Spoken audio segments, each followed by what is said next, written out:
Hello everyone and welcome back to another video here on Critic Insider, and today's video is my thoughts on the 4th episode of Wandavision. Yes, that's right guys, and unlike my review the other week for the first 2 episodes, that was spoiler free. This will be a spoiler filled review, so I would recommend clicking off this video now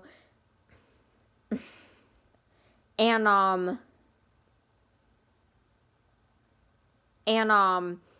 watching this latest episode of WandaVision and then come back to it. Unless if you're not interested in WandaVision, then I guess you could still watch this video. So yeah, so anyways, let's just get right into the video.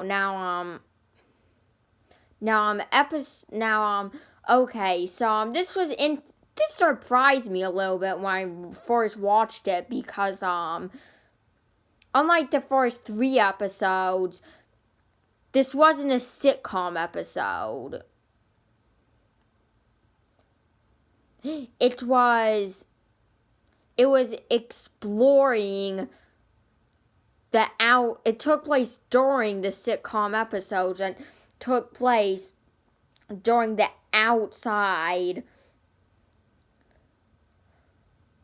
of what Wandavision were doing for the first 3 episodes, which was very interesting to see this outside of what Wandavision were doing in the real world. So yeah, we also didn't see much of Wandavision, of course, because they were just watching the show most of this part. Now, of course, you got the part at the end, which I'll discuss a bit later. So yeah, so we got a lot of answers, and also got a lot of questions as well, which is what was good about this episode. Also, really intrigued me from where it's coming next. So yeah, the voice from the first couple of episodes was none other than Jimmy Woo. Yes, that's right, you guys. This surprised me a bit actually, because I thought it would have been like an MCU villain or something, but it turns out it's Jimmy Woo, and it revealed the story behind it. These people were discovering this sitcom show, and in some parts they were like, so they made a sitcom show out of 2 Avengers, and they were saying stuff like that. So yeah, there are also a lot of mentions of Monica Rambeau, which I'm very interesting to see.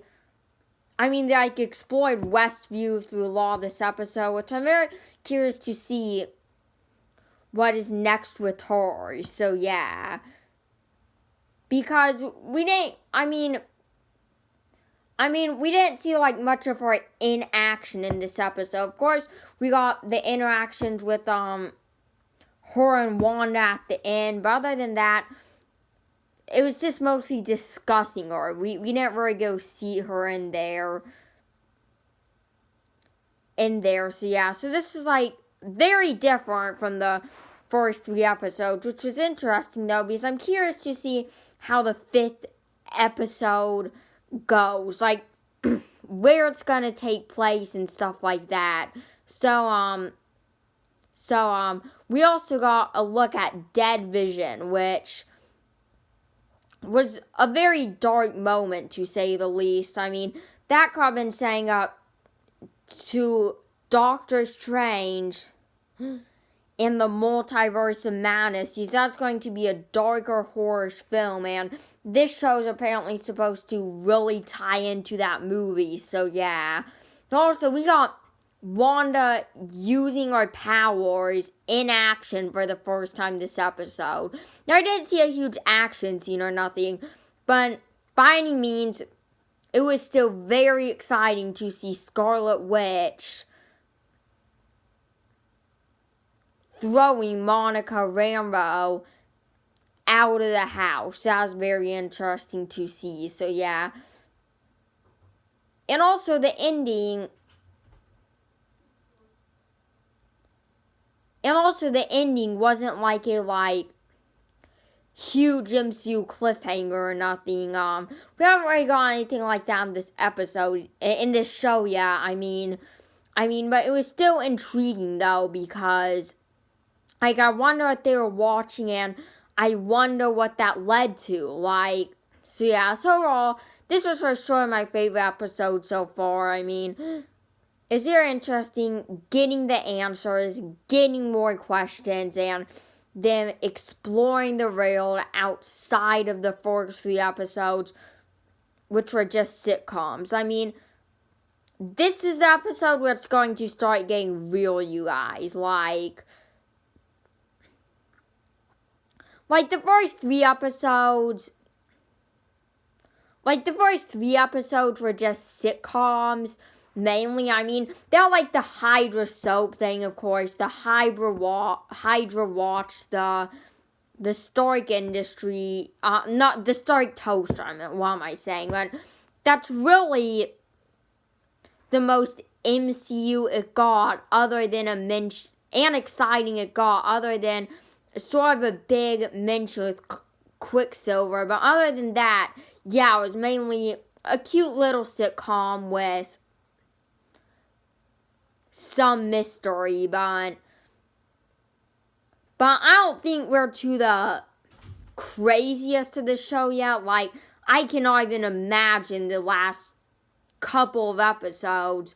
Those are going to be crazy, but I really think questions will start being answered from now on. It's going to be more than just a sitcom, and my suspicion is, going forward, where they are going to do 1, sitcoms, and 2, explore the real side of the sitcoms, and have some more action in it. And it's gonna get much weirder. I mean, the first couple of episodes, of course, it was just figuring out the whole sitcom world, but now we know it. We have more questions answered, and and this just got me intrigued. I mean, like I said, it's not like Tobey Maguire, Andrew Garfield, Wolverine, and Tom Holland all assembled. It wasn't a cliffhanger like that. I mean, we didn't even get a big cliffhanger, to say the least, but this episode's still on treat for where this is going next. I really thought this episode may have sped up things a little bit, but we've still gone for sure the sitcom route, but no, not at all. In fact, it was barely even sitcom, because it's mostly them watching the TV show trying to figure it out. So I'm very, very curious what the episodes with 5 and on will go. My prediction is they're going to blend them in, but you never know. So yeah, so anyway, stay sure to like and subscribe, and see